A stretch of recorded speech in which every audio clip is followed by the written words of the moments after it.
So, you want to start a clothing brand and you live in Australia and you don't know where to start? Don't worry, I've got you guys. Hi, my name's Peter. I'm the founder of Stay Shredded Apparel, aka Shredded Apparel. I started my business 6 years ago from a spare bedroom in my parents' house, and I've grown it to over 7 figures in sales. If you want to check out the brand, link is in the bio. So basically, the reason I started this channel was because when I first started, there was plenty of information out there on how to actually start a clothing brand in the US or overseas, but there was barely anyone talking about it in Australia and all the nuances and differences that there are in Australia. Like something that works in the US doesn't necessarily work here. So basically, I started the channel so you guys don't have to hit on the same pain points as me, and it's going to be native to Australian people starting a brand. So without further ado, 4 ways you can start a clothing brand. So I'm assuming you guys are at step 1, you haven't even done anything, right? Or maybe you've got a couple of designs, you got your logo and stuff like that, and just like, wow, where do I get like my first batch of stock from? Well, here are 4 ways you can do it today. You can go to a local screen printing company. Basically, all you have to do is Google screen printing in your local area. And no doubt if you're in one of the main states in Australia and you are not in the middle of bumf nowhere, someone will pop up. There are plenty everywhere. So I'll start with the pros. Quality control. You can oversee basically the whole project. It's going to be basically in your area. You can see everything that's going on in the background. Essentially, if you want to, you can see the clothes that they're printing on. You can see the quality of their prints. You can go in there and you can assess everything. That's really good when it comes to someone printing your product. Pro number 2, quick turnaround time.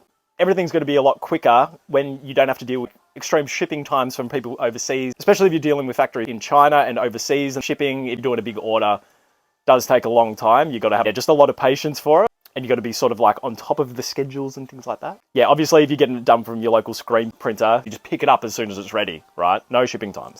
Number 3, supporting the local economy. There's nothing better than supporting your local community. Giving back to your fellow Aussie, right? Oi, oi, oi. So number 4, communication. You're dealing with someone who speaks the same language as you. As opposed to working with a manufacturer overseas, there can be a language barrier. If you're dealing with someone who speaks your language, you can really communicate with them and you can tell them, hey, this is what's important to me. I need this, this, this, and this. And you are basically going to be on the same page. Number 5, from a local screen printer, you can order less quantity of the design that you want to get printed. They will do as little as like 1 or 2 items. When you're getting started, that's a really good option because you're not having to invest all this money into like 100 units and you're not going to be sitting on stock that you can't move. It's really good for testing the market and just getting the idea out there and getting a feel of how the whole process works. The problem with local screen printers though, the cons, let's go into the cons. The main problems that you're going to find are the higher costs, larger overheads and things like that for people in Australia. There's wages they need to pay. Material costs are a lot higher. In turn, it's going to make your cost per unit higher. Another con is the limitations of customization. So a lot of these screen printers will only print on the front or on the back. You can't ask them to do like nitty gritty things, like say you wanted like something really quite customized. You're like, oh, I want the sleeve up the side and it goes across the seam. They're not going to do it if it's not like plug and play almost. You're also limited to the amount of customization you can get from the amount of garments and things like that you can print from. So you're limited to their catalog, whereas if you're dealing with an overseas supplier, you can customize things down to the nitty gritty. You can change the fit, you can change the zips, you can change the buttons, you can change the stitching on the seams, and you can get really, really quite detailed with how far you can actually customize some clothing just to get the perfect fit and the perfect look for what you want. Second way you can start a clothing brand today is overseas manufacturing. So basically you find a manufacturer. The best place to find that, in my opinion, is probably Alibaba. There are other ways of doing it, but jumping on Alibaba, looking for the particular niche of product that you want to make. In this case, it's clothing, or if it's like, if you're a girl or you're a guy, you look for like women's or men's stuff. Start just like communicating with a supplier and you show them what you want and basically get a sample made and start manufacturing in bulk overseas. It's going to be a lot cheaper and therefore you can make a lot more profit on it. So the pros of working with an overseas manufacturer is you're going to be buying in bulk, cost per unit is going to be down, and you're going to be making a lot more profit on each item that you sell as opposed to working with a local screen printer. Another pro is when you start scaling and you need to get things done in the thousands and tens and thousands, they have the capacity and the facilities to get those orders made in a more timely manner than, say, someone in Australia. You've scaled your business and you need to get those numbers. It's going to be a lot more efficient if they've got the infrastructure to actually handle it as opposed to a smaller sort of setup in Australia. where they won't be able to handle the capacity. And another pro is the diverse amount of materials and things like that that you can deal with. Like I was saying before, with your local screen printer, you're sort of limited to their catalogue from the wholesaler that they get their garments from. Whereas overseas, you can do whatever you want, man. Any material, like I was saying before, any material, any customizations, down to the stitching, down to the zips, down to everything. And you can basically tell them to do whatever. You can make them the most unique, and you're not really competing with people who are also doing things that are working with like a local person in Australia. They're all buying their clothing from the same place, and the only differentiator is the actual design on it. Cons with overseas manufacturing. Quality control. So to get through the whole quality control process, you basically need to hit up a supplier or manufacturer. You have to ask them for like a sample, and you need to test the quality. It's a bit of a process. Not every factory is built the same, and not every factory has the exact same quality. And there are, unfortunately, some factories out there that are willing to just burn people to make a quick buck, unfortunately. Like they can send you basically a sample and it'll look really great. But when it came to the bulk production, you can get sent 100 units and the quality can be complete rubbish. So a little bit more risky, but yeah, so quality control can be a real problem, especially if things just don't go to plan. Another con is longer lead time. So the manufacturing process is around a month's time. Sometimes it can be longer. And then on top of that, overseas shipping, it does take a lot longer than obviously working with someone in your homegrown country. Shipping, especially from sea, can take up to a month, sometimes longer, depending on like the service that you get. Getting a sample, so like when you first start, you'll get a sample before you make your bulk purchase. I'll get into that in another video. It'll take like another 2 weeks for them to finish that, and then they ship it to you, which could be another week. So it's a really, really long process having to deal with these overseas lead times, and something to keep in mind. Another con is the minimum order quantity. So if you're first starting out, you sort of want to almost like test the market and see if your like designs are hitting and people are actually wanting them. And if you're ordering from overseas, they have a thing called minimum order quantity. A minimum generally is about 100 units of whatever you're ordering for them to actually go ahead with it. So the costs are obviously going to be a lot higher. You have to invest a lot more money. It will be cheaper in the long run, but for when you're first starting, this is definitely a cost. As I touched on before, there is a language barrier in most overseas countries. Like English is not their first language. It can be miscommunication. Sometimes you can deal with them and they're saying, yes, yes, yes, they understand, and you can get something completely wrong. There's obviously like a time zone difference. So like, you know, when you're awake and you really need a response, sometimes they're asleep. They're doing their own thing. It's different time zones. So you can't get a quick response as well. The communication barriers can lead to delays and mistakes. And if there's a mistake, you need to correct it. The last con is shipping costs and delays. There's a lot of delays can actually happen through overseas shipping, whether that be customs, things just like get stopped there and you need to provide paperwork. It's not like a smooth process. Even to this day, it's not a smooth process for me. So international shipping costs can like really add up. Like if you want it relatively quickly, to get something air freighted here, which is within like say 2 weeks, you can sometimes be paying up to the amount that you originally paid for your stock to actually get the items shipped to Australia in a timely manner. Even if you ship by sea, it's cheaper than that, but it's still like, it's a real shock when you haven't really dealt with figures in that number before. Yeah, it can be quite daunting. Third way you can start a clothing brand today is print on demand. So there's a lot of businesses out there that you can just go on the internet and they've got the infrastructure on their website for you to upload your design. Basically, they'll print it out onto a garment and they can just directly ship it to your customer. The pros of that is it's a low initial investment. You don't need to buy bulk stock, so it's less risky. It significantly reduces startup costs by doing print on demand. Another pro is risk management. So say you had a design, or you had several designs. One was really selling and one wasn't so much selling. Instead of having 100 units of the one that was selling and 100 units of the one that wasn't selling, you don't have to hold much inventory. So just it's not as risky. You know, you're not going to lose out on some money. It's very low risk. Number 3 is scalability. So you can definitely scale these things. If you've got a design that's hitting and you just want print on demand and people are happy with it and you're happy with the quality and things like that, like go nuts. These companies usually have the capacity to do it. Very hands off as well. The print on demand stuff, there is a bit of a range of things that you can potentially do. It doesn't even need to be clothing apparel. You can do things like coffee cups. I just get custom things put on knickknacks. Yeah, you've got a more diverse product range and it gives your customers more things that they can potentially buy and you can make more money. The time efficiency of print on demand is obviously going to be easy for you. You like come up with the design once it's on file on their system or however it works. If you need to upload it again or whatever, you pay and it gets shipped to your customer.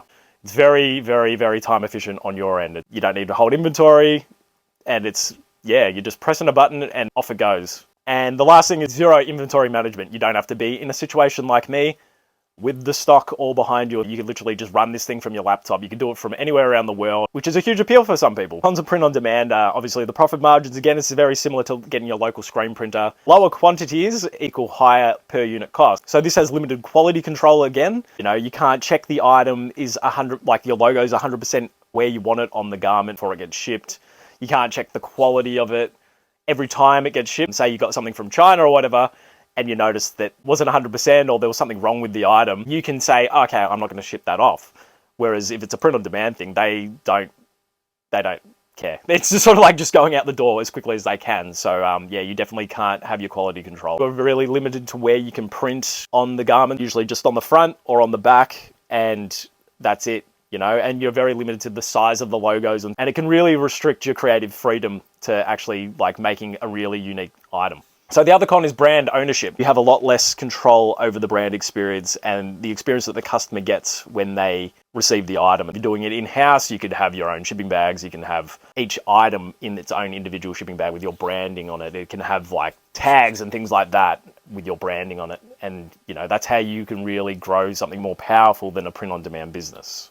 Another con is the customer service side of things. Like you don't know how fast the shipping times are going to be. It's really out of your control. If there's an issue with the item, this print on demand company is probably not going to do anything about it. So the customer experience can really suffer as well. So that's definitely a con. So the fourth way that you can start a clothing brand is do it all in-house yourself. So the way that you could potentially do that is you could like buy the equipment for screen printing. You could buy a heat press and you could do vinyl or DTF transfers and print these things yourself. Do a very DIY sort of like experience for yourself. So the pros of doing it yourself, obviously, is that it's going to be more cost effective. You're not paying anyone else to be doing things. You're buying the materials yourself. You've sourced local wholesale pricing for clothing and things like that. You're getting it at the best dollar you could potentially get it at eventually. Like you're not going to get it straight away, but that's a topic for another video. Cost effective for small productions, and you don't have to pay a third party to do all this stuff for you, just like an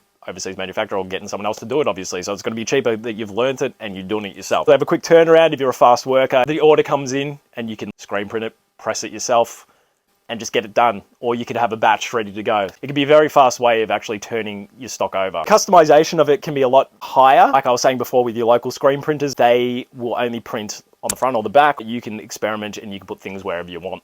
Basically, you can pump out more designs. Sky's the limit, really. It's just like your time that you're spending to do all these things. It's definitely a pro. But the cons of doing it yourself, there's obviously a learning curve, learning how to use that equipment. You can't just get started right away. There's going to be a lot of pain points that you need to hit and you're not going to get it right the first time. If you're willing to put the hours in, it's definitely an option. But yeah, there's definitely a learning curve. It depends where you want to go, what you want to do with your business. The quality control can be a lot harder because if you're first starting especially, or even as a seasoned professional at these things, people do tend to stuff up due to human error. The logos can be in the wrong spots. They're not going to be exactly the same each time because it's a very manual process. The quality control can be quite tedious. The third con is scalability. So you've got limited scalability when it comes to doing printing yourself. You've got a stack of orders come in and you need to get them out in a timely manner. How many hours in the day does it take for you to actually do the pressing or the printing of these things? The production time is a huge time constraint and it's a very manual process, obviously. So you're going to be spending a lot of your actual time doing that printing, and it's very hands-on as opposed to outsourcing it to somewhere else. The other problem you've got is printing and material costs. When you've got someone else handling it as their service or whatever, it's all the price is included into that price per unit. But when you're doing it yourself, you need to buy all the materials necessary to actually do the process. For example, if you're doing screen printing, you need to buy the equipment for screen printing. And then you need to buy all these different inks, actually print on the garments. Again, with like vinyl, you need to buy a heat press and you need to buy rolls and rolls of vinyl, you need to buy it on like a larger scale. So you're going to have a higher initial cost as opposed to like working with someone and actually outsourcing that process. The durability. So sometimes the durability of some of these things, depending on the materials you get for the heat pressing and inks that you use for screen printing, can be not as good as the ones that these larger companies use. I've heard horror stories of people doing it themselves and like the screen printing will peel off in the first wash. Something might not go right. So there's definitely a higher risk of things like that happening as well. I know you're all dying to know. So the way that I started was find a supplier on Alibaba. I went through the process of getting a sample made, and once I was happy with the fit and I was happy with the logo placements and things like that on the design that I had for my first batch of tank tops, had that shipped out to me 100 units, which I stubbornly thought that I could sell on eBay quite easily.